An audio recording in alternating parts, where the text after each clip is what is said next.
जब हमने भी पढ़ा था कॉन्शियस सबकॉन्शियस, तो हमें ये बताएगा कि इसकी एग्जिस्टेंस नहीं है। किस कॉन्शियस अनकॉन्शियस की एक्सप्लेनेशन साइंटिफिकली प्रूवन है ही नहीं, ठीक है। तो उन्होंने कहा अगर कोई इसको प्रूव करेगा तो उसका नाम Guinness book of world record में आएगा। अभी तक साइंस नहीं पहुंची वहाँ तक। अच्छा, एक चीज़ हमारे माशरे में है, कोई किसी को पैनिक अटैक हो जाता है तो हम ये कहते हैं इसको जिन हो गया। वाकई जिन है या कोई ऐसी कोई बीमारी है कि बंदा उसमें आवाज़ें चेंज होने लगती हैं या वो चीखने चिल्लाने लग जाता है, बाल नोचने लग जाता है। यहाँ पे कोई मैनेजर होता है तो वो वही बड़ी टॉप चीज़ होता है। मैंने यहाँ तक देखा डीसी के गार्ड की इतनी भरम होती है, वो तो आम बंदों को कुचल रहा होता है। तो मैंने ऐसे लोग देखे अपने बच्चों को ये बता रहे हैं, फलां डॉक्टर देखो 2000 लेता है एक पेशेंट देखने के, दिन में 200 पेशेंट देखते हैं, बताओ कितने हुए। तो वो एक पैसा एक जुड़ा हुआ है, इंजीनियर के साथ एक और नाम जुड़ा हुआ है, गवर्नमेंट जॉब के साथ पेंशन जुड़ी हुई है, एक सोच एक जुड़ी हुई है। अगर ये हटाकर खिदमत का जज्बा लाया जाए।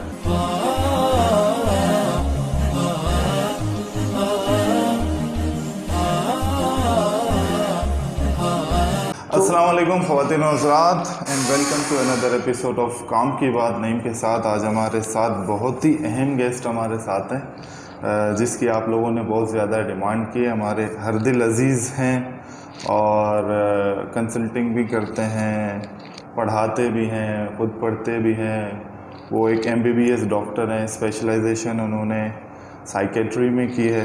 प्लस ख़ास बात आपको ये बताना है कि वो पाकिस्तान के 3 से 4 ऐसे लोगों में से हैं जिनकी स्पेशलाइजेशन चाइल्ड साइकेट्री में है। तो we will welcome to our guest mister Fawad Ahmed. Fawad साहब कैसे हैं आप? खैरियत से? ठीक ठाक हैं। फवाद साहब, सबसे पहले शुरू करते हैं आपके अर्ली एजुकेशन के बारे में। पैदा कहाँ हुए और कहाँ से आपने एजुकेशन हासिल की और यहाँ कैसे पहुँचे? और मुझे ख़ास ये भी बताइएगा, क्योंकि हमारे जानने वालों में कुछ लोग ऐसे भी हैं जिनको शौक़ है इस साइकोलॉजी की फील्ड में रहने का, और ये फील्ड ही आपने क्यों चूज़ किया? ओके, सो बड़ा लंबा सवाल है आपका, तो चलें खैर मैं इसका कोशिश करता हूँ ब्रीफ जवाब दूँ। मेरी जो पैदाइश है 30 जून 1985, I was born at Hub Chowki में, जहाँ मेरी पैदाइश है। और अर्ली स्कूलिंग मेरी यहीं से हुई। जी। फिर उसके बाद मुझसे बड़े भाई कैडेट कॉलेज गए। जी। तो मुझे भी शौक़ हुआ, देखा देखी में चले कैडेट कॉलेज जाते हैं। अच्छा। तो FSC मैंने वहाँ से की है। कैडेट कॉलेज कौन से? मस्तूम से। अच्छा। जो कोयटा के पास है, मस्तूम। उसकी 11th एंट्री से मेरा ताल्लुक़ है। अच्छा। और फिर 2000 में मैंने मैट्रिक किया, 2002 की FSC है। और मेरे कोई माइंड में पहले से आइडिया नहीं था कि मैं डॉक्टर बनूँगा। ठीक, तो ज़्यादा ऐसे ही था कि शायद ये अल्लाह की तरफ से मेरे लिए एक डायरेक्शन लिखी हुई थी, which I was not aware of. तो देखा देखी में, क्योंकि मेरे बड़े बहन भाई भी काफ़ी मतलब मुझसे बड़े जो है वो 3 हैं, तीनों मेडिकल की फील्ड में थे। तो मैंने कहा चले मैं मेडिकल के लिए ट्राई करता हूँ। तो मेरी सीट नहीं हुई पहले, क्योंकि उस वक्त मैं पढ़ाई में कोई इतना ख़ास नहीं था, मुझे इतना कोई पढ़ाई की तरफ वो इतना ज़्यादा शायद रुझान आप कह सकते हैं। लेकिन मेरी 4 सीट्स थी लसबेला की, तो मैं छठे पर आया। लेकिन जो 2 लोग थे बीच में, उनका एक्चुअल लसबेला से कोई ताल्लुक़ नहीं था। तो केस वेस करके finally I got admission into MBBS और बोलान मेडिकल कॉलेज से की BMC, Bolan medical college Quetta से। और हाँ बिल्कुल, फिर बीच में हालात भी ख़राब हुए जिसकी वजह से हमारा सेशन लेट हुआ। और 2006 में जो मुफ्ती साहब का वाक़या हुआ था, फिर उसके बाद मतलब हालात काफ़ी फ्लक्चुएट करते रहे। लेकिन finally I did my MBBS इन 2012 और उसके स्टार्ट में। और फिर मैंने हाउस जॉब उसके बाद जो 1 साल होती है वो भी कोयटा से की है, बोलान मेडिकल कॉम्प्लेक्स हॉस्पिटल से। अच्छा, यहाँ तो MBBS ख़त्म हुआ मेरा। फिर उसके बाद मैंने जब हाउस जॉब की तो मैं मेडिसिन में गया। तो मुझे मेडिसिन पर इतना कोई मेडिसिन की जो फील्ड इतना फैसिनेट नहीं कर रही थी। तो फिर मैं चला गया बच्चों की पीडियाट्रिक्स में, तो वो भी बस नॉर्मल ही था मेरे लिए। फिर मैंने कहा चलो लेट्स ट्राई साइकाइट्री, कि देखता हूँ वो फील्ड क्या होती है और कैसी होती है। तो वो दिन आज का दिन, आप यूँ समझे 10 साल हो रहे हैं, बस मेरी ज़िंदगी उसके बाद बदल गई। अच्छा। जब मैं वहाँ गया, मैंने पेशेंट देखे और साइकाइट्री का मिजाज देखा, मैंने कहा ये फील्ड है जो करने की है, मैं वो काम करूँगा जो डिफरेंट है। अब यकीन करें बस जैसे मेरे अंदर एक ख्याल आ गया, एक ख्यालात की एक चीज़ आ गई, एक मोशन आ गया, डायरेक्शन दिखा दी अपनी। एग्जैक्टली। तो उसके बाद मैंने कहा कि बस अब मैं साइकाइट्री ही करूँगा और मैं वो काम करूँगा जो डिफरेंट है। और मैं चूँकि साइकाइट्री का एक बड़ा थोड़ा सा प्रोपोर्शन है जो कि काफ़ी जिन पेशेंट्स की जो इलनेसेस होती हैं वो सिवियर होती है, like schizophrenia, bipolar disorder, acute साइकोसिस, या कभी सब्सटेंस की वजह से भी, नशावर चीज़ों की वजह से साइकोसिस हो रहा होता है। मैं पब्लिक को ये बताना चाहूँगा वो केसेस हमारे बहुत कम होते हैं, लेकिन मुझे उन पेशेंट्स की मासूमियत बहुत अच्छी लगी, तो मैंने कहा मैं उनकी खिदमत करूँ और मैं डिफरेंट काम करूँगा। फिर 2013 से लेकर 2017 तक मैंने FCPS किया, जो 4 इयर्स का कोर्स होता है जिसके बीच में 3 एग्ज़ाम्स होते हैं, और finally I completed my FCPS इन 2017। अच्छा। हाँ, फिर उसके बाद मैंने कराची में NICH हॉस्पिटल ज्वाइन किया जो बच्चों का जिना कहलाता है। अच्छा। क्योंकि मुझे शौक़ था कि एडल्ट मैंने अब कर लिया है तो मैं चाइल्ड साइकाइट्री को देखूं और उसकी प्रैक्टिस करूं। अब चूँकि मेरे पास कोई उस वक्त फॉर्मल क्वालिफ़िकेशन नहीं थी बच्चों की नफ्सियात की, तो मेरा 2019 and 20 I was at NICH बच्चों का जिना, और फिर उसके बाद मैंने अप्लाई किया फ़ेलोशिप के लिए कि मैं मज़ीद बच्चों की नफ्सियात में। अब Aga Khan university is the only institution जिसके पास वेस्ट ट्रेंड चाइल्ड साइकाइट्रिस्ट्स हैं, तो मैंने वहाँ से अपनी सेकंड फ़ेलोशिप की 2021 और 22 मैंने बच्चों की नफ्सियात में, ये एडिशनल मेरी फ़ेलोशिप है। And as you are mentioning कि पाकिस्तान में अराउंड 5 to 6 से ऊपर चाइल्ड साइकाइट्रिस्ट हैं ही नहीं। अच्छा। तो वो फिर इस तरीके से हाँ, ये मेरा एकेडमिक इंटरेस्ट था। अच्छा, आपने फिर फवाद भाई ये नहीं सोचा कि भाई ये फील्ड ऐसी है कि साइकेट्री को जो है ना टैबू समझा जाता है, और इस फील्ड में आप जा रहे हैं, यहाँ उतनी इनकम होगी नहीं, उतने पेशेंट होंगे नहीं, ख़ासकर इस मुल्क में। हाँ। कि अगर किसी को कोई डिप्रेशन होती है या कोई अलग तरह से रिएक्ट करता है, क्योंकि आपको दिल और गुर्दे की बीमारी हो सकती है, इसी तरह आपको दिमाग को भी बीमारी हो सकती है, जो कि सारे बॉडी को कंट्रोल करता है, लेकिन इसको टैबू समझा जाता है। तो आपने ये नहीं सोचा कि यार ये फील्ड पाकिस्तान में लोगों को समझाना बड़ा मुश्किल हो जाता है? एग्जैक्टली। तो हुआ ये कि जब मैंने शुरू में, अब चूँकि आई बिलोंग टू बलूचिस्तान, ठीक है, एज़ यू बिलोंग, और हम एक बड़े हमारे जो बलूचिस्तान की बात होती है या इवन पाकिस्तानी होल माशरे की हम बात करें, हमारा एक बड़ा फैमिली का सपोर्ट सिस्टम होता है और उसके साथ बड़े फैमिली डायनामिक्स होते हैं। और तो मुझे फैमिली ने भी यही कहा कि इस पर तो टैबू है, लोग तो साइकाइट्रिस्ट के पास जाते नहीं है, वो कहते हैं कि ये तो पागलों का डॉक्टर है, ठीक है, तो और इसमें ना तो तुम्हारे पास पेशेंट आएंगे तो तुम मक्खियाँ मार रहे होगे। लेकिन with passage of time we all realised कि इसके जो पेशेंट की तादाद है वो बहुत ज़्यादा है। मैं आपको वसूख से कह सकता हूँ कि हमारे पेशेंट सबसे ज़्यादा हैं, ठीक। एंजाइटी की बात करें, डिप्रेशन की बात करें, ये मैं नहीं, ये बाकी डॉक्टर्स भी कहेंगे। रिसर्च कहती है जनरल प्रैक्टिस में जो पेशेंट प्रेजेंट कर रहे होते हैं, अगर मैं आवाम को भी यहाँ पर कहना चाहूँ कि सर का दर्द है, बहुत लोग कहते हैं स्टमक में डिस्कम्फर्ट है, गैस का गोला है, घबराहट होती है, बेचैनी होती है, ठीक है, अजीब सी कैफियत होती है, सनसनाहट, ऐसे बहुत सारे सिम्टम्स हैं जिसके साथ पेशेंट प्रेजेंट कर रहे होते हैं। नाउ स्पेसिफिकली आपका जवाब देना चाहूँगा कि साइकाइट्री के साथ स्टिग्मा, बदनामी क्यों लगी हुई है। आप याद करें कोविड जब आया, शुरू में लोगों को अंडरस्टैंडिंग नहीं थी, मेडिकल साइंसेज खुद भी परेशान थी, कोविड को कोई डिस्क्लोज नहीं कर रहा था, ठीक। इसी तरह से मेंटल हेल्थ की जो अंडरस्टैंडिंग है that is very very poor, सिर्फ माशरे में नहीं, इवन डॉक्टर्स में भी बहुत कम है, सही। तो जब नॉलेज कम होता है तो आपका ब्रेन नेगेटिव अजम्पशंस बनाता है, दिमाग में मनफी सोचें आती है कि इसकी ये तो कोई बीमारियां नहीं होती, ये तो इसका किसी और चीज़ के साथ ताल्लुक़ है, जो कि साइंटिफिकली अनएक्सप्लेन्ड होता है। तो नॉलेज ना होना lower to middle income countries की एक स्ट्रगल है, तो इस वजह से भी लोग नहीं आ रहे होते। और दूसरा एक एटीट्यूड ये है कि अगर मैं कहूँगा कि मुझे घबराहट होती है तो लोग कहेंगे ये कमज़ोर है, ठीक है। As a male in this society हम रो नहीं सकते, कहते हैं कि मर्द तो रो नहीं सकता, वो तो कमज़ोर नहीं हो सकता, एग्जैक्टली। तो इस तरह की बहुत सारी चीज़ें हैं कि लोग मेरे बारे में क्या सोचेंगे।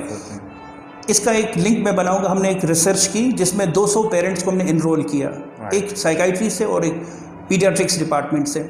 तो उसमें जब हमने उसकी जो रिजल्ट्स की एनालिसिस हुई तो लोगों ने कहा कि हमारा जो एटीट्यूड है नफ्सियात की तरफ वो पॉजिटिव है, लेकिन हम डरते हैं कि लोग क्या सोचेंगे, लोग क्या सोचेंगे। हाँ, जब इसके रिजल्ट्स पब्लिश होंगे तो देन यू विल सी कि उसमें बड़ा हमने काम किया है। 200 is a huge amount of data, तो उसमें भी वो मैन्युस्क्रिप्ट राइटिंग में वो मेरा प्रोजेक्ट चल रहा है।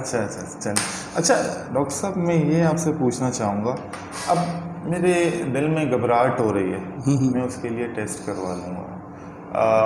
मेरे अंदर खून की कमी है, मैं टेस्ट करवा के पता लगा लूँगा। कान में मसला, आँख में मसला, नाक में। साइकेट्री में आपको कैसे पता चलेगा, खासकर चाइल्ड साइकेट्री में, कि what's the problem? Once again ठीक है, आई होप कि योर क्वेश्चन इज़ कंप्लीट। ठीक, तो यू आर वेरी राइट कि इनमें जो फाइंडिंग्स आती है ना वो बहुत माइनर होती हैं, माइन्यूट होती हैं। ठीक, कि अब फॉर एग्जांपल कोई इंसान है, उसको डिप्रेशन है या एंजाइटी है या ओसीडी, कोई भी बीमारी है, उसका आप एमआरआई स्कैन्स पर नहीं देंगे फाइंडिंग्स को। ठीक है, बहुत हाईली माइन्यूट जो फाइंडिंग्स आती है वो पेट स्कैन्स पर आती हैं, जो कि very very expensive. PET scan advance form of scanning है, राइट। हाँ, अभी तक वो इतना ज़्यादा, जिस तरह एमआरआई के बारे में हम जानते हैं तो लोग पेट स्कैन के बारे में इतना नहीं जानते, राइट। जो बहुत एडवांस्ड स्कैनिंग की जो टेक्नोलॉजी है, एक तो उसके एक्सपेंसेस ज़्यादा है और हम तक उनकी इतनी एक्सेस नहीं है। और हाउ वी फील, राइट, इसकी मैं एग्जांपल अपने पेशेंट्स को भी दे रहा होता हूँ कि साइकाइट्री में हम किसी मशीन में नहीं डालते, हमारी जो असेसमेंट होती है वो हिस्ट्री बेस्ड होती है। तो साइकाइट्री को कहते हैं मेडिसिन का आर्ट है। जिस तरह हम बलोची कपड़े सीते ना, आर्ट कशीदाकारी, तो साइकाइट्री भी मेडिसिन का आर्ट है कि इसमें मैं आपके एक्सप्रेशंस को देखूंगा, बॉडी लैंग्वेज को देखूंगा और फिर लुकिंग इनटू द वे कि मैं कितना एक्सपर्ट हूं आपको कंफर्टेबल बनाने में। मैं जब देखूंगा कि क्लिनिकली वाकई आपके ये सिम्टम्स हैं, राइट, तो उन बेसिस पर मेरी डायग्नोसिस होगी। अच्छा, बिल्कुल। अच्छा, वैसे मैं रियली बहुत अमेज्ड हूँ कि बच्चों को भी साइकेट्रिक प्रॉब्लम्स हो सकते हैं। हाँ, बिल्कुल। इवन आपने इसमें स्पेशलाइजेशन की है। थोड़ा सा मैं जानना चाहूँगा कि बच्चों में क्या 1 2 3 अगर आप बता दें कि क्या साइकेट्रिक प्रॉब्लम्स आ सकती हैं। हो सकता है हम फेस कर रहे हैं और हम उसको कह रहे हैं कि यार ऐसे। देखिए, मेरे ख्याल से पब्लिक को हम डिजीज़ से हट के अगर सिम्टम्स का मैं बता दूं तो उनको थोड़ा आइडिया होगा। सिम्टम्स, हाँ, हमारे पास जो बच्चे आ रहे होते हैं, पेरेंट्स जिन शिकायत के साथ आ रहे होते हैं, अगर हम एकेडमिक इश्यूज़ की बात करते हैं तो कुछ बच्चे लर्निंग इश्यूज़ के साथ कि वर्ड रिकग्निशन नहीं है। ठीक है, मतलब कि ए को इस तरह लिखते हैं तो उनके जहन में वो इमेज नहीं होता कि ए को कैसे लिखना है। ठीक, या ये ए लिखा हुआ इस वर्ड की शेप को नहीं समझते, या लिखने में मसला होता है, या कुछ बच्चों को मैथमेटिक्स में कैलकुलेशन का प्रॉब्लम आ रहा होता है। अच्छा। रिमेंबर कि इन बच्चों में जहानत बिल्कुल ठीक होती है। अच्छा। हम ये नहीं कहेंगे कि वो ज़हनी तौर पर कम होते हैं। इवन हाँ, मेरी अपनी फैमिली में भी 1 2 बच्चे हैं जो इससे स्ट्रगल कर रहे हैं। लेकिन चूँकि मेरे पास इस चीज़ की अवेयरनेस थी तो with the help of their parents we are taking them on board for therapies और ये सारी चीज़ें। तो ये एकेडमिक इश्यूज़ के साथ फिर एक और कॉमन प्रॉब्लम है कि पेरेंट्स या मदर कहती हैं कि मैं बच्चे को शाम को जब पढ़ाती हूँ तो वो फोकस नहीं करता, उसका ध्यान खिड़की की तरफ होता है, वो देख रहा होता है, या वो डिस्ट्रैक्ट हो जाता है। ठीक, हाँ, और वो फोकस सही से नहीं कर पाता। तो ये भी एक बहुत कॉमन प्रेजेंटेशन है, हमारे पास आ रही होती है। इसके अलावा बहुत सारे बच्चे पेरेंट्स बिहेवियरल इश्यूज़ के साथ कि हमारी बात नहीं मानते। ठीक है, कि पहले तो ठीक था, अब मेरी बात नहीं मानता, गुस्सा करता है, चिड़चिड़ा हो जाता है। ये वाली जो प्रॉब्लम्स है ये। फिर कुछ स्पीच डिले के साथ कि बच्चे ने अभी तक बोलना शुरू नहीं किया। इन स्पीच डिले के हवाले से मैं आपको पब्लिक को ये बताना चाहूँगा कि दिस इज़ वेरी कॉमन कि बच्चे ने बोलना शुरू नहीं किया और उसको एक दिलासा मिल जाता है कि बड़ा होकर बोलेगा। लेकिन अगर बच्चा 2 साल तक नहीं बोल रहा तो उसको प्रोफेशनल असेसमेंट ज़रूर करवाइए, देखें कि रीज़न क्या है। अच्छा, स्टटरिंग भी इसी में आता है? स्टटरिंग, बिल्कुल बिल्कुल। अब स्टटरिंग के पीछे हमें देखना पड़ता है कि कॉन्टेक्स्ट क्या है। अक्सर लोग जो बात करते हुए हिचकिचाते हैं या उनकी जो स्पीच ब्रेक होती है, जिसको what you are mentioning here as a stuttering, we have to really look into कि क्या वो सोशल एंजाइटी की वजह से है या कोई स्पीच का फॉल्ट है। एग्जैक्टली ये वाली प्रेजेंटेशंस भी आ रही होती हैं। अच्छा। बहुत numerous variety of child psychiatry में भी प्रेजेंटेशंस हैं और इसमें पेरेंटल इन्वॉल्वमेंट का भी काफ़ी हद तक है कि हमें देखना होता है कि पेरेंटिंग कैसी की जा रही है और पेरेंट की खुद अपनी मेंटल स्टेट कैसी है। अच्छा, यस। अच्छा, साहब, साइकेट्री और साइकोलॉजी, ये 2 चीज़ें अक्सर ये मिक्सअप हो रही होती हैं, इनमें थोड़ा सा आप फ़र्क वाज़ेह कर दें। सही। तो साइकाइट्रिस्ट बेसिकली उसका जो बैकग्राउंड होता है वो मेडिकल होता है, मेडिसिन, राइट। जिस तरह मैं साइकाइट्रिस्ट हूँ तो मैं मेडिसिन ओरिएंटेड ज़्यादा हूँ, राइट। कि मैं ब्रेन के स्ट्रक्चर को, ब्रेन की फंक्शनिंग को, उसको न्यूरोकेमिकल्स की लेवल तक और उसका बाकी बॉडी ऑर्गन्स के साथ क्या लिंक है, ये साइकाइट्रिस्ट पढ़ रहा होता है। और इसके साथ साइको सोशल भी हम देख रहे होते हैं कि आपकी इन्वायरमेंट कैसी, अपब्रिंगिंग कैसी, आपकी डेवलपमेंट क्या हुई है। तो साइकाइट्रिस्ट मेडिकल डॉक्टर होता है, साइकोलॉजिस्ट भी इतना ही इक्वली इंपॉर्टेंट होता है, लेकिन चूंकि वो मेडिकल डॉक्टर नहीं होता, दे कैन नॉट प्रिस्क्राइब दवाई। उनका जो डोमेन होता है वो थेरापीज करते हैं, काउंसलिंग वगैरह काउंसलिंग करते हैं। लाइक फॉर एग्जांपल हमारे पास we deal more with kind of aggressive, जहाँ पर ट्रीटमेंट चाहिए होती है, हम देख रहे होते हैं कि काफ़ी हमें जल्दी रिजल्ट्स लाने हैं और बाकायदा इनकी गाइडलाइंस होती हैं। हाँ, एक छोटी मिसाल, अगर कोई पेशेंट है उसको माइल्ड डिप्रेशन है कम, तो मैं उसको दवाई नहीं लिखूँगा। ठीक, माइल्ड डिप्रेशन के अभी तक उसकी ज़िंदगी कामकाज उसका मुतासिर नहीं हुआ है, तो वो माइल्ड है, तो उसको मैं काउंसलिंग कर सकता हूँ, या मुझे लगे कि वो मेरी काउंसलिंग से नहीं समझ आ रही बात, तो मैं साइकोलॉजिस्ट को थेरेपीज के लिए रेफ़र कर सकता हूँ। ठीक, अच्छा, अगर जहाँ पर मैं देखूँगा मॉडरेट टू सीवियर है, तो फिर वहाँ पर मेडिसिन के साथ साथ काउंसलिंग है, थेरेपीज़ हैं और बहुत सारी चीज़ें हैं। याद रखिएगा कि मेंटल हेल्थ की इलनेसेस का जो इलाज है वो सिर्फ दवाई में नहीं है। अच्छा, हाँ, कि ये हमारी भूल होगी कि आपको किसी ने एंटी डिप्रेसेंट लिख दी और कहा कि तुम ठीक हो जाओगे, हरगिज़ नहीं, ज़रूरी नहीं है। कुछ हद तक सिम्टम्स बेहतर होते हैं, लेकिन एक अच्छी वेल बीइंग के लिए फार्माकोलॉजी के साथ साथ, दवाई के साथ साथ, बग़ैर दवाई के भी कुछ टेक्निक्स होती हैं उसके साथ। मुझे ऐसा लगता है कि आप साइकेट्रिस्ट आपको वो दवाइयाँ दे रहा होता है, लेकिन आपके दिमाग में कोई बात बैठी हुई है जो आपको कंटिन्यूसली डिप्रेशन में डाल रही है, तो साइकोलॉजिस्ट के पास जाके आप थेरेपी लेके या काउंसलिंग लेके उस बात को ख़त्म कर सकते हैं जिसकी वजह से डिप्रेशन आ रही है। बिल्कुल, एग्जैक्टली, साइकोलॉजिस्ट का काम मैंने कहा कि बहुत इंपॉर्टेंट होता है, राइट। अनफॉर्चुनेटली पाकिस्तान में एक गैप है, जिस तरह बाकी फील्ड्स में कि एनेस्थीसिया वाले का जो नशा ऑपरेशन के दौरान जो एनेस्थीसिया करते हैं डॉक्टर्स, उनका और सर्जन्स का भी गैप आप देख रहे होंगे। जी हाँ, हमारा साइकोलॉजिस्ट के साथ देख रहे होंगे, तो इस तरह बहुत सारे गैप्स आपको मिलेंगे, लेकिन उनका काम वाकई इक्वली इम्पोर्टेंट है। वो आपकी सलाहियतों पर काम करते हैं कि भाई आपने नहीं इस वाली चीज़ को, इस मुश्किल को इस तरीके से अपनी इस स्ट्रेंथ के साथ ऐसे निपटना है। ठीक, शायद मैं उसमें इतना एक्सपर्ट नहीं हूँ, लेकिन वो जो मेरा कुलीग है साइकोलॉजिस्ट, वो इसमें एक्सपर्ट हो। वो साइड बाय साइड काम करते हैं साइकेट्रिस्ट के? आइडियल सिचुएशन में साइड बाय साइड होना चाहिए। अच्छा। लेकिन अनफॉर्चुनेटली पाकिस्तान में बहुत कम सेंटर्स ऐसे हैं जिसमें साइड बाय साइड काम कर रहे होते हैं। साइकोलॉजिस्ट MBBS नहीं करता, नहीं, अलग स्पेशल, उसका ट्रैक ही अलग है। साइकोलॉजी सोशल साइंसेज की ब्रांच है, साइकाइट्री मेडिसिन की वो है। आप उसमें मेडिसिन वगैरह पढ़ रहे हैं? बिल्कुल, साइकोलॉजी का अगर बैकग्राउंड देखें तो साइकोलॉजी की हिस्ट्री बहुत पुरानी है, लेकिन न्यू टेक्नोलॉजी, रीसेंट एडवांसेस के साथ साइकाइट्री ने फिर दुनिया का कॉन्सेप्ट ही चेंज कर दिया, क्योंकि इसमें आपकी अंदर ब्रेन की जितनी भी चीज़ें हैं कि ब्रेन का बाकी बॉडी के साथ क्या लिंक है, और फिर इसमें नई नई दवाइयाँ आई विच आर सेफ मेडिसिन। अगर उसको कोई क्वालिफाइड प्रोफेशनल लिख रहा है तो उस पर भी मैंने काफ़ी काम किया हुआ है कि लोगों को अवेयरनेस दी जा सके कि जहाँ पर उनका इस्तेमाल है कि दवाइयाँ सेफ़ होती हैं, नींद की नहीं है, नशे की नहीं है, इनकी आदत नहीं पड़ती। हमारे यहाँ माशरे में कैसा है कि अगर आपको डिप्रेशन की एंटी डिप्रेसेंट वगैरह देते हैं तो कहते हैं यार ना लो, आदी हो जाओगे, ऐसा है क्या? देखें, वंस अगेन, शुगर का जो मरीज़ है, ब्लड प्रेशर का, ज़िंदगी भर दवाई लेता रहता है। डिप्रेशन में ज़िंदगी भर दवाई नहीं लेनी पड़ती। सही, वंस अगेन मैं कहूँगा कि सिर्फ इलाज दवाई में नहीं है।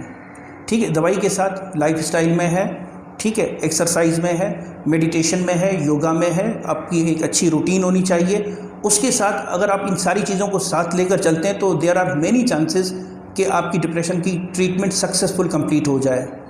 ठीक है, अगर पहले दफ़ा किसी को डिप्रेशन होता है, जो ट्रीटमेंट चलती है वो 9 months to 1 year, लेकिन अगर उसको फिर डिप्रेशन हो जाए तो 2 साल, और अगर फिर उसको डिप्रेशन हो जाती है तो मैक्सिमम 5 साल तक हम ट्रीटमेंट को चला रहे होते हैं। ये बुक्स का रेफरेंस दे रहा हूँ। यहाँ पॉज लेके मैं सिर्फ थोड़ा सा अगर आप लोगों को बता दें कि डिप्रेशन एक्चुअली है क्या, थोड़ा सा बंदा परेशान हो जाए वो डिप्रेशन है, उसके सिम्टम्स क्या हैं? अगर मुझे कैसे पता चलेगा कि मेरा बेटा बेटी भाई अब डिप्रेशन में आ चुका है? वो बॉर्डर लाइन क्या होगा? ये अच्छा सवाल है। देखें, डिप्रेशन एक फीलिंग है।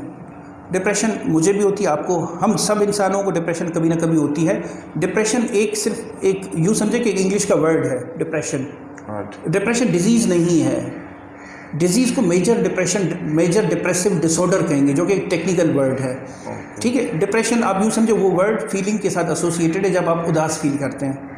अगर मेरी लाइफ में कोई ऐसा इवेंट हो जाता है तो मैं उदास रहूँगा 5 दिन तक, 6 दिन तक हो सकता है, डिपेंड करेगा कि कुछ लोगों की उदासी जल्दी ख़त्म होती है, कुछ की देर तक। लेकिन इसको डिजीज़ आप तब कहेंगे जब काफ़ी हद तक कॉन्स्टेंटली के मूड उदास है, आप फील करते हैं कि दिल में खुशी नहीं है, मेरी एनर्जी पहले जैसी नहीं है, मेरे इंटरेस्ट्स पहले जैसे नहीं है। पहले मैं फ़ुटबॉल खेलता था, अब मुझे इतना शौक़ नहीं है, या पहले मैं दोस्तों के साथ लीडा चला जाया करता था एंजॉय के लिए, अब मुझे इतना शौक़ नहीं है, या मैं चीज़ें भूलने लगा हूँ, या मुझे I don't feel good about my self. ठीक, अब देखिए इसमें जो ज़्यादा सिम्टम्स हैं ना वो अंदर ही चल रहे होते हैं इंसान के। I have seen many patients, आप सोच नहीं सकते कि उनको डिप्रेशन होगा। ठीक, लेकिन अंदर, हाँ, अभी रिसेंटली लास्ट वीक में मैं I met a female 28 years old. She was a bright, intellectually she was very bright, लेकिन because of many stressors and because of factors based on her personality she was depressed. ठीक, तो ये अंदर की कहानी होती है। हाँ, बच्चों में पेरेंट्स आइडेंटिफाई कर सकते हैं। मैंने कहा ना, आप जितने मुझसे सवाल पूछ रहे हैं वो उनकी बहुत ज़्यादा एक्सप्लेनेशंस हैं, तो उसमें थोड़ा कवर अप करने में मुझे मुश्किल हो रही है। अच्छा, एक आप बहुत अच्छे से जो है ना वो बात आगे बढ़ती जा रही है, इंटरेस्टिंग होती जा रही है। एक चीज़ हमारे माशरे में है, कोई किसी को पैनिक अटैक हो जाता है तो हम ये कहते हैं इसको जिन हो गया। वाकई जिन है या कोई ऐसी कोई बीमारी है कि बंदा उसमें आवाज़ें चेंज होने लगती हैं या वो चीखने चिल्लाने लग जाता है, बाल नोचने लग जाता है? ओके, ऐसी कोई बीमारी है या बिल्कुल वाकई ये एक नफ्सियाती दौरों की बीमारी है, पैनिक अटैक्स कहते हैं इसे। ठीक है, बिल्कुल। अगर दिल का वर्कअप, आपकी ECG, आपका एको, ठीक है, और each and everything is fine, और आपको खौफ के दौरे अचानक से पड़ते हैं, तो इसको कहते हैं पैनिक अटैक्स।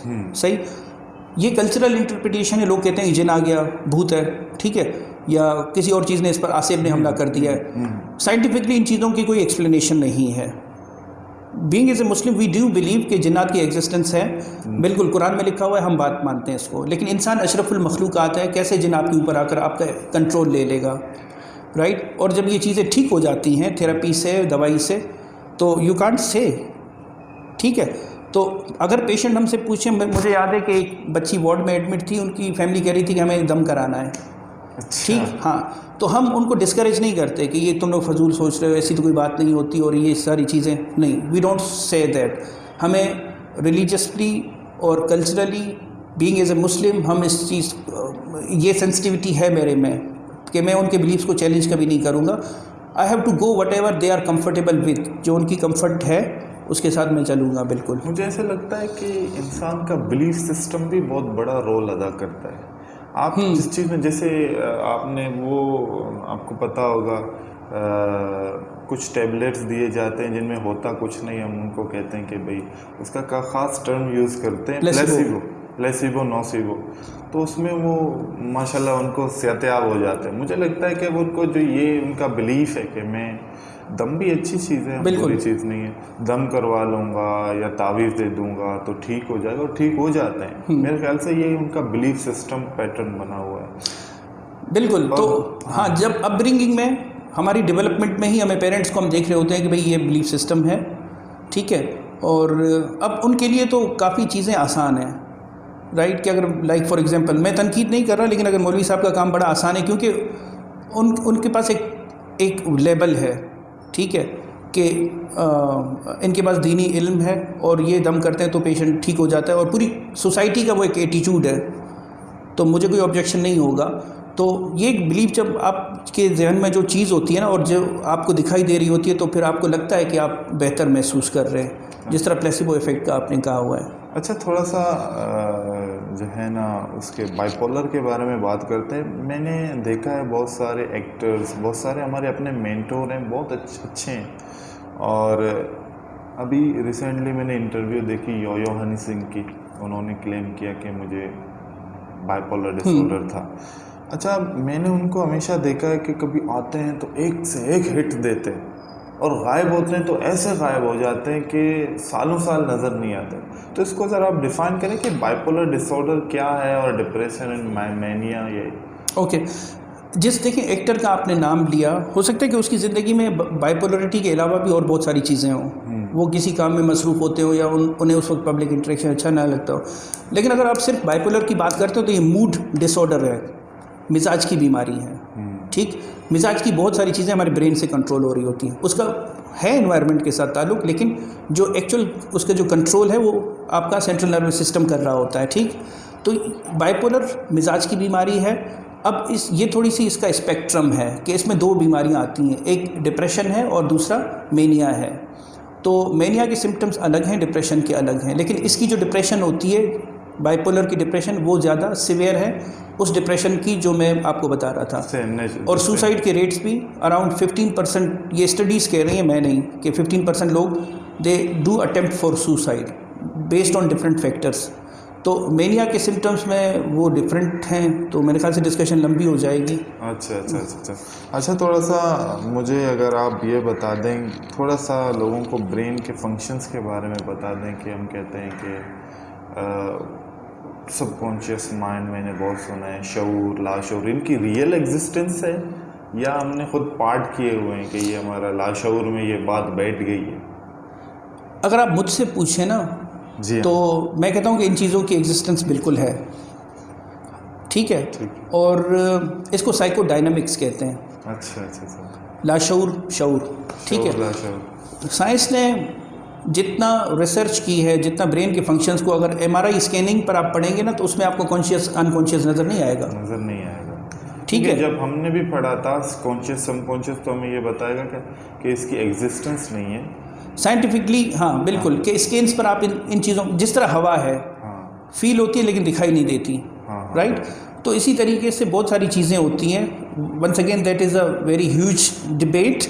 लेकिन ब्रेन के फंक्शनिंग पर, कि जिस तरह आप न्यूरोलॉजी पढ़ते हैं ना, कि आपको बताते हैं ब्रेन का ये हिस्सा ये वाला फंक्शन कर रहा होता है और ये वाला हिस्सा ये फंक्शन कर रहा हो, तो इस पर बेस करते हुए हम अजम्पशन बना सकते हैं कि भाई हो सकता है कि ये कॉन्शियस कंट्रोल कर रहा हो और ये चीज़ें अनकॉन्शियस में हो। लेकिन अभी तक साइंस वहाँ तक पहुँची नहीं है। एक प्रोफेसर आए थे यूएस से, लास्ट 6 मंथ्स की बात है, मैंने उनसे ये क्वेश्चन रेज किया कि कॉन्शियस अनकॉन्शियस की एक्सप्लेनेशन साइंटिफिकली प्रूवन है ही नहीं, ठीक है। तो उन्होंने कहा अगर कोई इसको प्रूव करेगा तो उसका नाम Guinness book of world record में आएगा। अभी तक साइंस नहीं पहुंची वहाँ तक। अच्छा, बिल्कुल, एग्जैक्टली। जहाँ तक मुझे याद पड़ता है तो हमारे जो टीचर थे वो कहते कि हमारा 90% काम जो है ना सबकॉन्शियस माइंड कर रहा होता है और 10% कॉन्शियस माइंड कर रहा होता है। जिसमें कॉन्शियस माइंड तब सो जाता है जब हम सो जाते हैं। जब हम कॉन्शियस हैं तो हमारा कॉन्शियस माइंड चल रहा है, वो क्रिटिकल थिंकिंग, एनालिटिकल थिंकिंग, बिल्कुल। हम देख रहे हैं, सोच रहे हैं, कोई बात कर रहे हैं, कोई मसला हल कर रहे हैं, तो हमारा कॉन्शियस माइंड काम कर रहा है। लेकिन जैसे ही जो हमारा सांस लेना, दिल का धड़कना, गुर्दों का काम करना, ये सारी फीलिंग्स, हमारी आदत, हमारे फोबियाज, हमारे डर, ये सारे हमारे सबकॉन्शियस माइंड सब। बिल्कुल, आई एग्री, ऐसा ही है, बिल्कुल। अच्छा, थोड़ा सा एडिक्शन के बारे में बता दें। ये एडिक्शन बन कैसे जाता है? यानी मैं अगर, अब मैंने कल परसों नई बात सुनी, शुगर एडिक्शन, ये भी कोई टर्म मैंने सुनी कि शुगर एडिक्शन। चलो जनरली मैं बात करता हूँ कि अगर बंदा एक सिगरेट पीता है, 2 पीता है, 3 पीता है, 4 पीता है, वो एडिक्ट कैसे हो जाता है?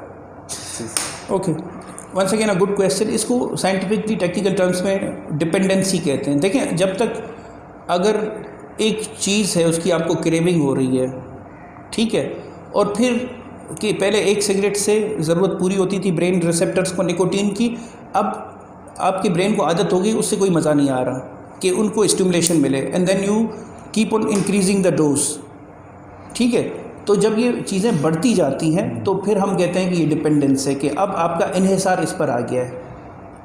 आप समझ रहे हैं? तो वो उसकी ज़्यादा सिवियर फॉर्म है। एडिक्शन कि आपका दिल करता है, लेकिन दिल करते करते अब आप एक स्टेज पर आ गए हैं कि आप इसके बगैर नहीं रह सकते, आपको घबराहट होती है, बेचैनी होती है, और आप डोज इंक्रीज़ करते जाते हैं और आपको पता है कि ये लेने से मेरी सेहत को नुकसान है, और आपके पास कोई अल्टरनेटिव नहीं है कि सिगरेट से ही मज़ा आना है, मूवी से नहीं, इबादत से नहीं, वॉक से नहीं, सही। और आपको पता है कि इससे मेरा ब्रेन भी मुतासिर होगा और मेरी बॉडी भी मुतासिर होगी, लेकिन आप उसको खुद से रोक नहीं सकते। और जब आप रोकना चाहें तो आपको विड्रॉल सिम्टम्स आ जाएं, तो that is a more severe form of addiction which is called dependence.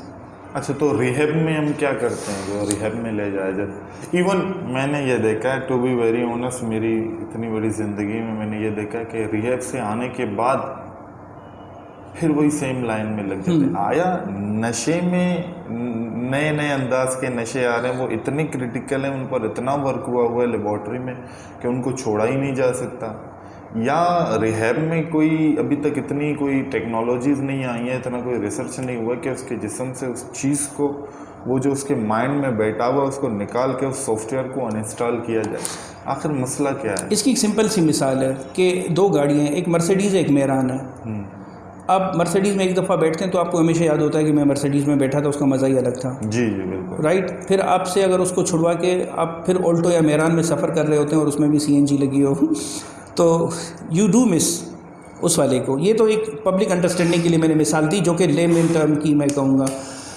तो कहने का मकसद ये है कि डिफरेंट नशे दुनिया में इंट्रोड्यूस हो रहे हैं। कुछ लोग शायद अपने गेंस के लिए, पैसे के लिए, या लोगों की मोटिवेशन को डीमोटिवेट करने के लिए। सवाल सिर्फ ये है कि ऊपर से इनका स्टॉप होना चाहिए कि नीचे तक आए ही नहीं। जी। मैं और आप अगर बात करेंगे ना अवेयरनेस, हम नीचे बात कर रहे हैं, लेकिन ये आता कहाँ से?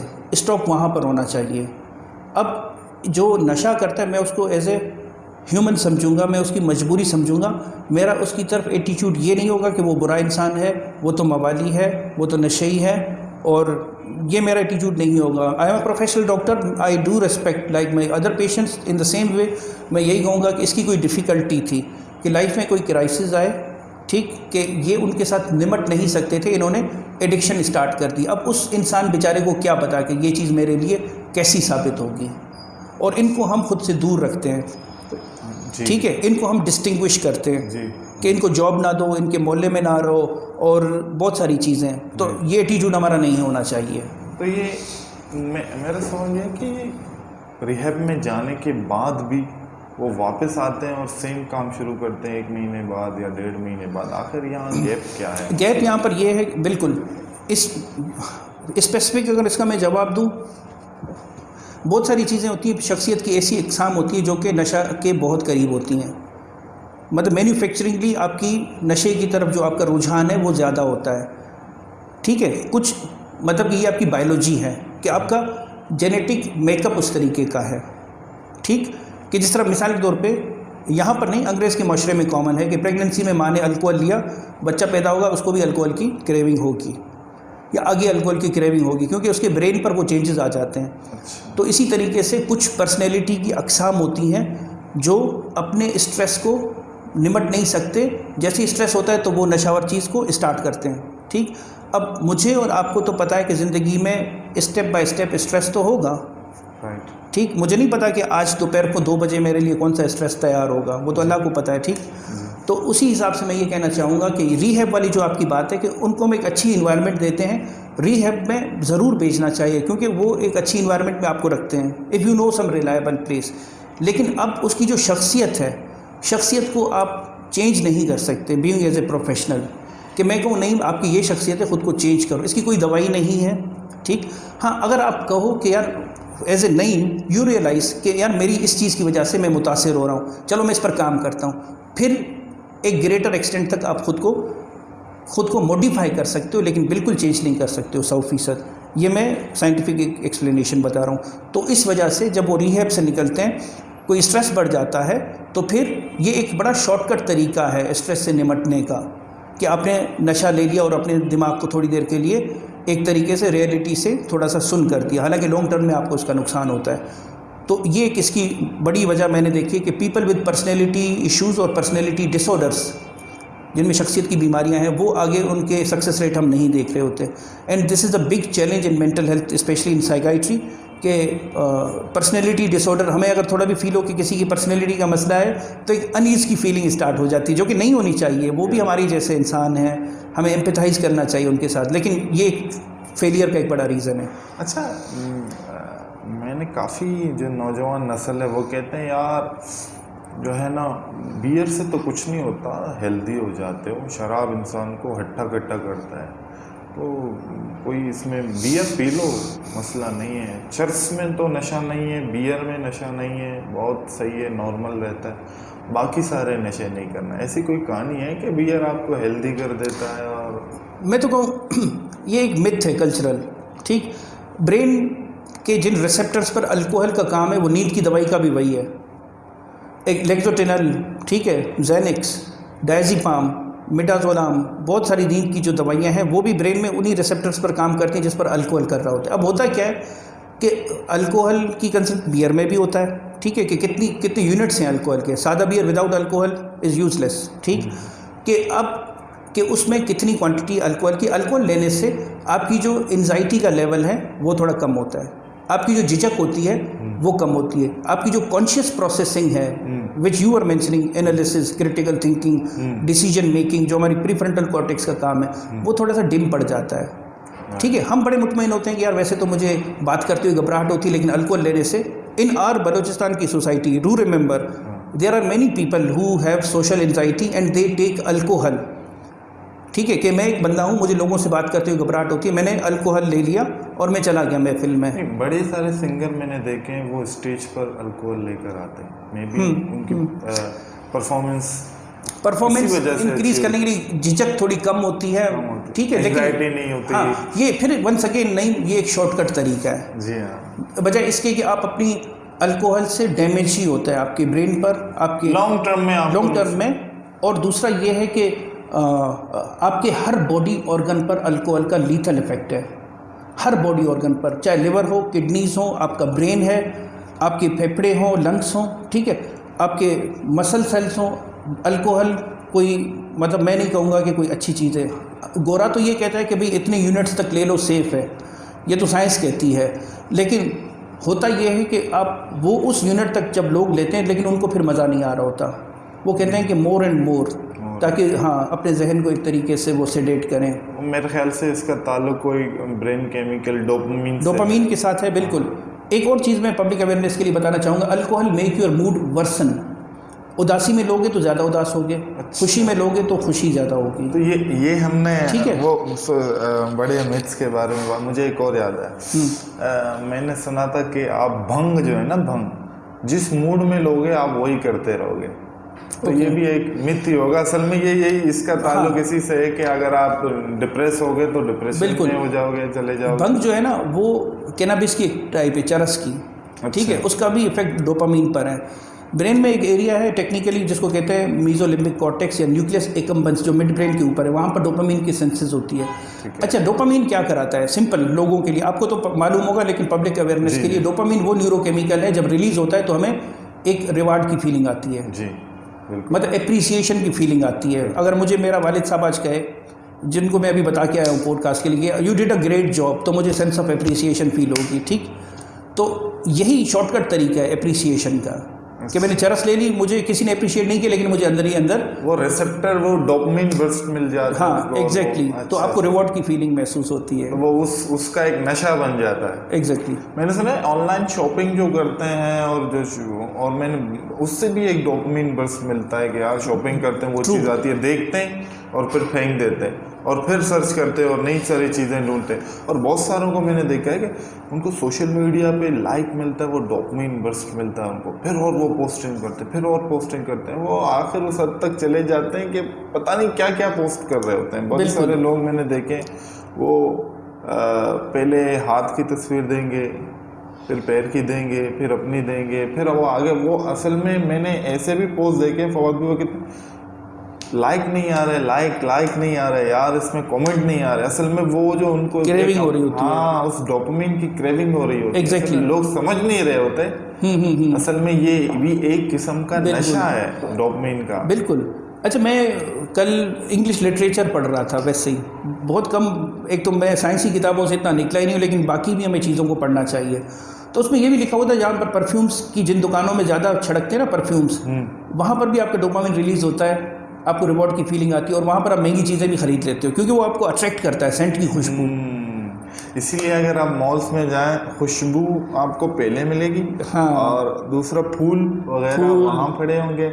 अच्छा, हमने रिसर्च किया था, ये जो होंडा है ना, होंडा की सेल गिर रही थी, तो इस रिसर्च में ये था कि भाई आखिर सेल गिर क्यों रही है। आखिर में फाइंडिंग ये आई कि वहाँ जो एंट्री है उनकी इतनी कोई फैसिनेटिंग नहीं है, वो आपके लिए गार्ड दरवाज़ा नहीं खोलता, आपको सेंस ऑफ एप्रिसिएशन या आपको बड़कपन फील नहीं होता। अगर आप जिन शोरूम्स वगैरह में जाएं, आपके लिए कोई दरवाज़ा खोले और आप जाएं, आपको थोड़ा सा सेफ फील होता है, तो आप महंगी चीज़ें भी खरीद सकते हैं। अच्छा, मुझे लेकिन ये वाली चीज़, सॉरी मैं आपको इंटरप्ट करूँगा, ये हमारे माशरे से बड़ी पर्टिनेंट है कि जिस तरह मतलब हमारे पास हम इन चीज़ों को, क्योंकि हमारी अपब्रिंगिंग में ये सिखाया जाता है कि आपने रिगार्ड देना है। मैं नहीं कहता कि गलत बात है, लेकिन शायद किसी और सोसाइटी में ये इतनी इम्प्लीमेंटेबल ना हो। मतलब जिस तरह वेस्ट का माशरा है ना, तो उसमें ये सारी इतनी शायद चीज़ें नहीं होती। नहीं है, मेरे बड़े भाई होते हैं कनाडा में, वो सेटल्ड है, वो कहते हैं, वो मैनेजर हैं किसी बड़ी कंपनी में, वो कहते हैं हम कॉफ़ी चाय खुद बनाते हैं, हमारे पास कोई टी बॉय वगैरह नहीं है, हमें उतनी वो बड़ा, यहाँ पे कोई मैनेजर होता है तो वो वही बड़ी टॉप चीज़ होता है। मैंने यहाँ तक देखा डीसी के गार्ड की इतनी भरम होती है, वो तो आम बंदों को कुचल रहा होता है। तो this is very very unfortunate. नहीं, मैंने लोगों को इनकरेज किया है, being as a part of this society, मैं समझता हूँ ये मेरा हक है कि लोग स्किल्ड जॉब्स की तरफ आएँ, लोग नॉलेज की तरफ आएँ, बजाय इसके ये जो अंग्रेज़ का छोड़ा हुआ जो तोहफ़ा है हमारे पास, जिसकी वजह से आज तक हम सफ़र कर रहे हैं, ठीक, कि हम इतने इंस्पायर हो रहे होते हैं ग्रेड्स की जॉब से। खुदा के वास्ते पेरेंट्स बच्चों को ये समझाएं, स्किल की तरफ आएँ, नॉलेज की तरफ आएँ। असल में इससे सुपीरियरिटी कॉम्प्लेक्स आ जाता है, कुछ लोग सुपीरियरिटी में आ जाते हैं, कुछ लोग इन्फीरियरिटी में आ जाते हैं। साइंस ये कहती है कि इन्फीरियरिटी कॉम्प्लेक्स एक चीज़ होती है, ठीक है, उसको कंपनसेट करने के लिए आप अपना बिहेवियर सुपीरियर बनाते हो। अच्छा, सुपीरियरिटी कॉम्प्लेक्स एग्जिस्ट नहीं करता, नहीं करते। इन्फीरियरिटी कॉम्प्लेक्स होता है, एहसास कमतरी, खुद एतमादी कम होती है। अच्छा, उसको ओवरकम करने के लिए you tend to make yourself like a way that you are a big boss, और you have a lot of authority, और you have a lot of control in any meaning, ठीक है। तो हमें as a part of this society encourage करना चाहिए लोगों को स्किल्ड वर्क। स्किल्ड वर्क मैं ये नहीं कहता कि हर कोई डॉक्टर बने, इंजीनियर बने, नहीं, स्किल्ड वर्क जो भी है, चाहे आप बाइक के मैकेनिक हो, या आपका काम कोबलर मोची का है, या आपकी अगर शॉप भी है, अगर आपकी कम्युनिकेशन अच्छी है, ये वो सारी चीज़ें जो आपकी खुद एतमादी को अच्छा रखेंगी।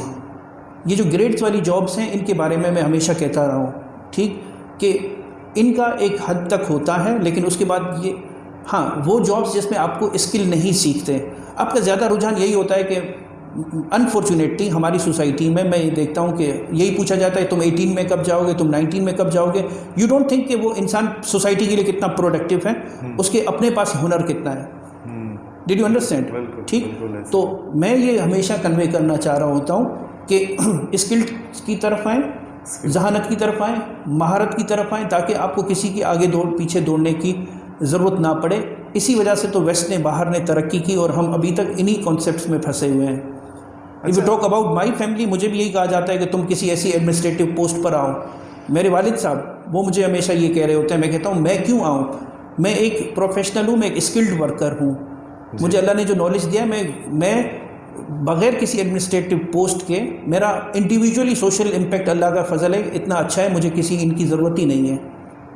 दैट्स इवन तो मैंने देखा है कि अगर आप स्किल्ड होते हैं, आप गवर्नमेंट जॉब वालों से पैसे ज़्यादा कमाते हैं, अलबत्ता आप के आगे पीछे गाड़ियाँ नहीं होती, लेकिन अगर आप अपने जॉब से सेटिस्फाई हैं और आप एक विजनरी इंसान हैं, और अगर आप इस सोच के साथ काम कर रहे हैं कि मैंने माशरे में प्रोडक्टिविटी देनी है, मैंने माशरे को, अल्लाह पाक मुझे लगता है कि मजबूर नहीं है कि आपको कहाँ से पैसे दे, बिल्कुल, ये आपकी जान बिल्कुल, है। आप अपने प्रोफेशन को ऐसे लेकर चलें कि आप खिदमत कर रहे हैं। बिल्कुल।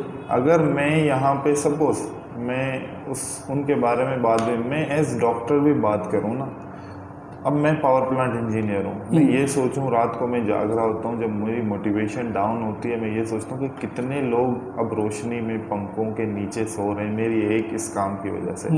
एक डॉक्टर अगर ये सोचे कि यार अगर मैंने, इवन मेरे जो जिनके यहाँ मैं काम करता था ना एज ट्रेनर और काउंसलर, फवाद भाई, मेरी मोटिवेशन उस वक्त हाई होती थी ना जब मैसेज आता था कि 3 साल से नींद की गोलियां लेकर सो रही हूँ, लेकिन आपके 1 घंटे की बात ने आज मैं बगैर नींद की गोली सुला दिया। बिल्कुल। तो यार आप कहते हैं पैसे तो यहाँ पूरे, हाँ हाँ बिल्कुल, उस सेटिस्फिकेशन जो मिलती है ना वो है। अगर असिस्टेंट कमिश्नर हो, डिप्टी कमिश्नर हो, कोई भी हो, अगर अपने काम से मुखलिस नहीं है तो उसके आवाम को वो भरम देने का कोई हक नहीं बनता।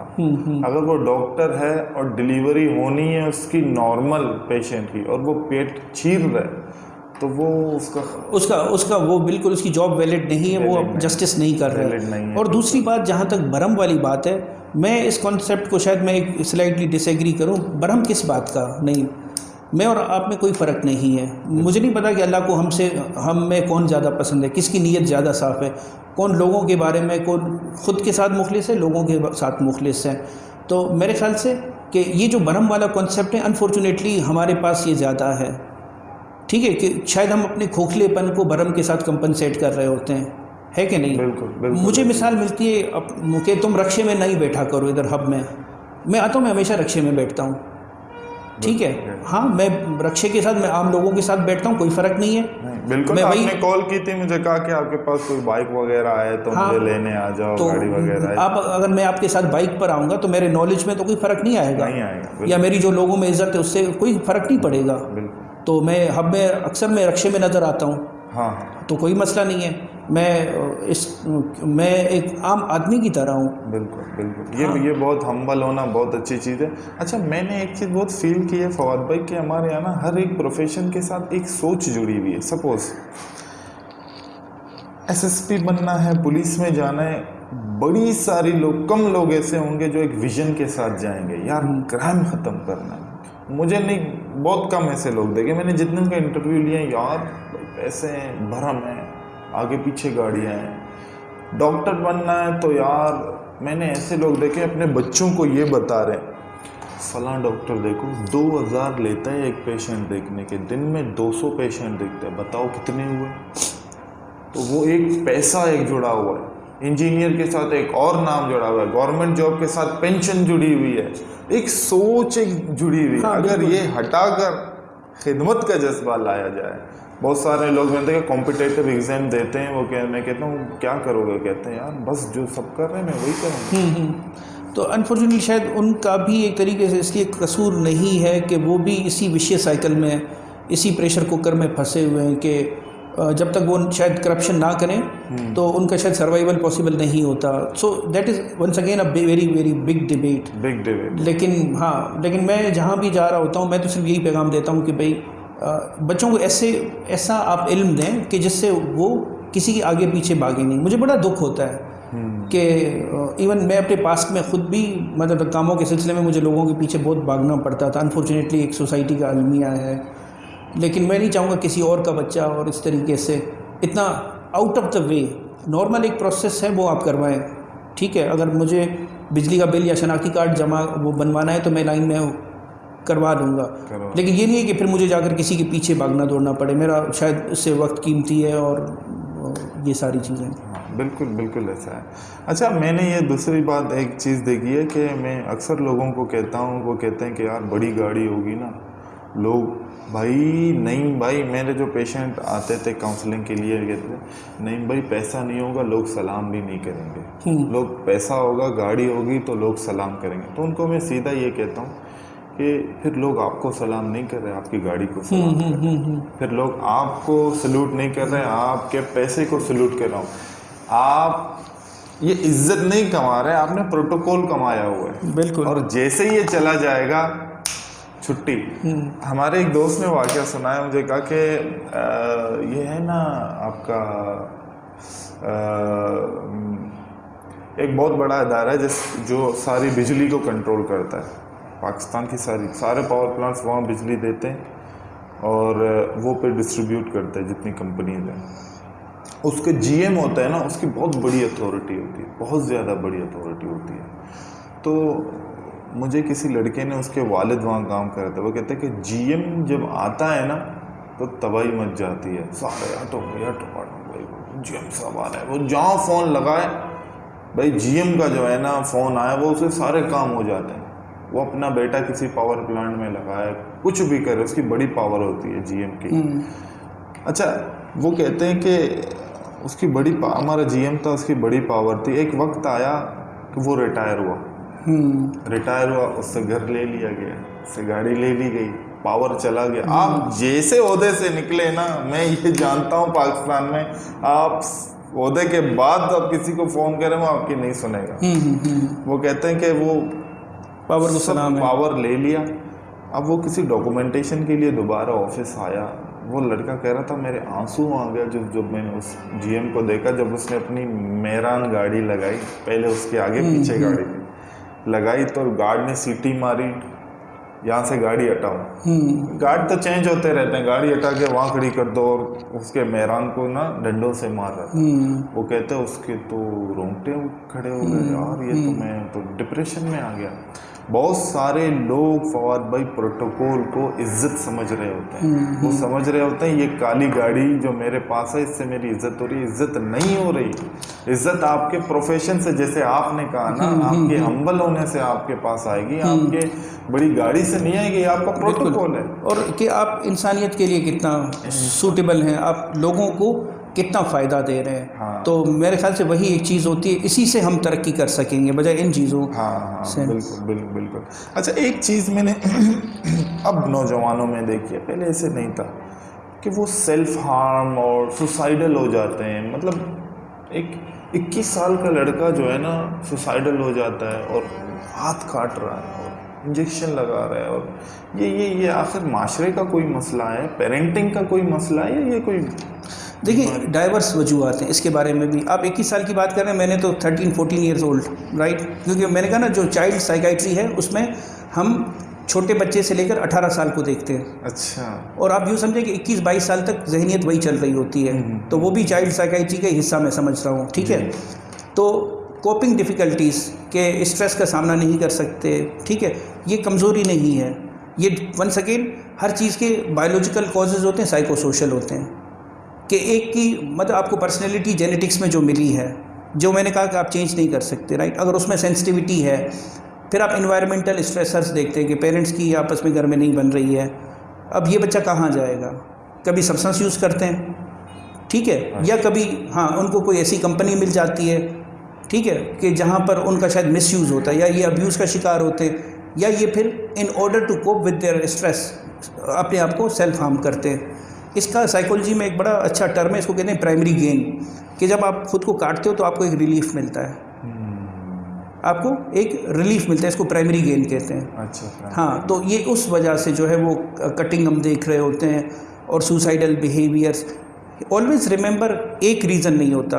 अच्छा। ये फजूल बात होती है अखबार में कि एक पेपर फेल हुआ और उसने सुसाइड किया, नहीं, वजूहत मुख्तलिफ होती हैं। Paper was the trigger point. Trigger हाँ कर सकता है, उसको ट्रिगर कर सकता है, लेकिन उसकी जो बैकग्राउंड में डाइवर्सिटी होती है फैक्टर्स की, वो यानी वो लास्ट एक्शन मामला इसके साथ हुआ, पेपर जो उसने बोला बस अब बस है, और फिर वो बस टीचर पर रगड़ा आ जाता है। लेकिन मैं ये कहता हूँ यार, अभी तो तुम्हारी उम्र 18 साल है, तुमने देखा क्या है भाई? डिप्रेशन तो आगे आनी है, मसले तो आगे आने, तुम अभी सुसाइडल हो रहे हैं। ये इसका मैं एक्सप्लेन करना चाहूँगा। ये अच्छा आपने सवाल पूछा है।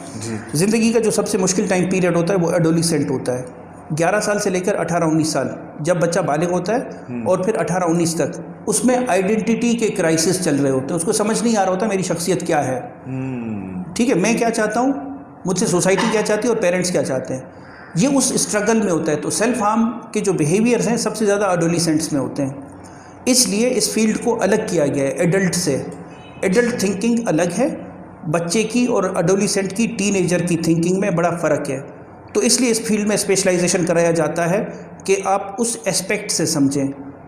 आप अपने आप को उनके शूज़ में डालकर देखेंगे तो आपको फिर समझ आएगी कि इनकी ज़िंदगी में क्या चल रहा है।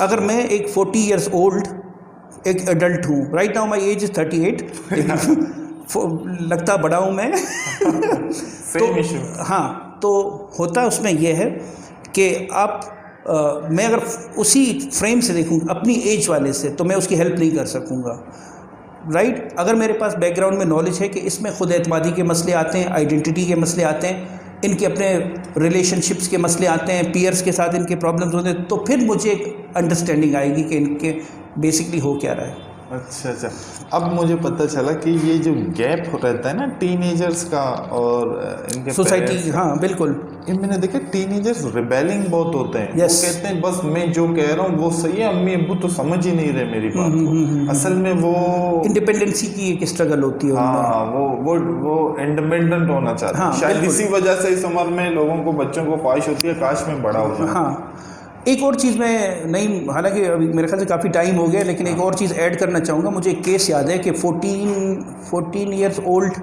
गर्ल जिसके दोनों पेरेंट्स डॉक्टर थे, ठीक है, इतना हमें प्रोफेशनली इजाज़त है कि हम बग़ैर नाम लिए हुए बता सकते हैं। एक केस देखा कि उन्होंने कहा कि अब ये बेटी हमारी बात नहीं मानती, अब ये निकल जाती है घर से बाहर, और लास्ट टाइम भी हमने जाकर पुलिस में रिपोर्ट करवाया, और फिर इसको जो है वो एक जगह से उसको पुलिस ने बाजियाब कर लिया था। तो वंस अगेन उसका जब हिस्ट्री को हमने एक्सप्लोर किया तो हमने ये देखा कि दोनों पेरेंट्स डॉक्टर्स थे और उनको ये गिल्ट था कि हम बच्चों को टाइम नहीं देते, तो इन्होंने क्या किया, इसकी हर ख्वाहिश पूरी करना शुरू कर दी। इनकी इतनी सैलरीज भी नहीं होती थी लेकिन इसको हर कंफर्ट देती, मतलब जो थोड़ा भी डिमांड, इसकी लिमिट सेटिंग नहीं हुई। अब जब right now she is 14 years old, she is not obeying her parents, ठीक है। तो अब वो पेरेंट उसको कैसे कह सकेगा कि भाई ये तुम्हारा माशरा है, ठीक है, ये हमारी ट्रेडिशनल वैल्यू है, ठीक है, वटेवर जो भी उनका हो, चाहे सर पे दुपट्टा हो या बुर्का पहनना हो, जो भी है, हमें हर ट्रेडिशन की रेस्पेक्ट करनी है, ठीक है। लेकिन अब वो कैसे मानेगी जब शुरू से ही उसकी लिमिट सेटिंग नहीं की। तो मैं अक्सर एम्फेसाइज कर रहा होता हूँ कि लिमिट सेटिंग शुरू से ही होनी चाहिए, ठीक है। तो उन पेरेंट्स को हमने ये कहा कि अब हमारे पास कोई जादू नहीं है कि हम आज इसको फूंक मारेंगे और ये कल ठीक हो जाएगी, नहीं, आपने अपने वे ऑफ पेरेंटिंग को चेंज करना है। अब ये जो बच्ची की मिसाल है, ये एडोलिसेंट है, तो इसमें आप रूल सेटिंग करते हैं कि 4 रूल्स ऐसे हों, मतलब इस वाले सिनेरियो के, अगर टीनेजर है आपकी बात नहीं मान रहा तो आप कहेंगे कि रूल सेटिंग करें। रूल सेटिंग ऐसे है कि हर रूल सख्त नहीं होगा, 4 रूल्स फिक्स्ड हों और 4 रूल्स फ्लेक्सिबल हों। फ्लेक्सिबल अगर बच्चा कहता है कि 12 बजे सोना है और आप कहते हो 10 बजे, तो फ्लेक्सिबिलिटी में 11 बजे, ठीक है, ताकि अगर आपने हर रूल सख्त किया ना तो वो फिर आप उसमें और बगावत आ जाएगी। तो कुछ रूल्स फ्लेक्सिबल, कुछ फिक्स्ड रूल्स, कि भाई मगरिब के बाद नहीं जाना, ये फिक्स्ड रूल है, अगर तुम निकले तो इसके कॉन्सिक्वेंसेस ये होंगे, कोई पिटाई मारधाड़ नहीं करनी, लेकिन आप हर एक बिहेवियर के कॉन्सिक्वेंसेस रखेंगे, ठीक है। और आप फिर चूँकि इंडिपेंडेंस का टाइम पीरियड होता है तो उसकी जो पॉजिटिव क्वालिटीज़ होती हैं उसको हमेशा अप्रिशिएट करें, फिर ये आपके रूल्स इंप्लीमेंट होंगे, वरना नहीं होंगे। ज़बरदस्त ज़बरदस्त, thank you so much Fawad भाई, आपसे बात करके बहुत अच्छा लगा, आपने टाइम दिया, बहुत सारे कॉन्सेप्ट हमारे अनक्लियर थे, क्लियर हुए, और बहुत सारे उम्मीद है कि देखने वालों को भी बहुत ज़्यादा नॉलेज मिली होगी। आपका बहुत बहुत शुक्रिया।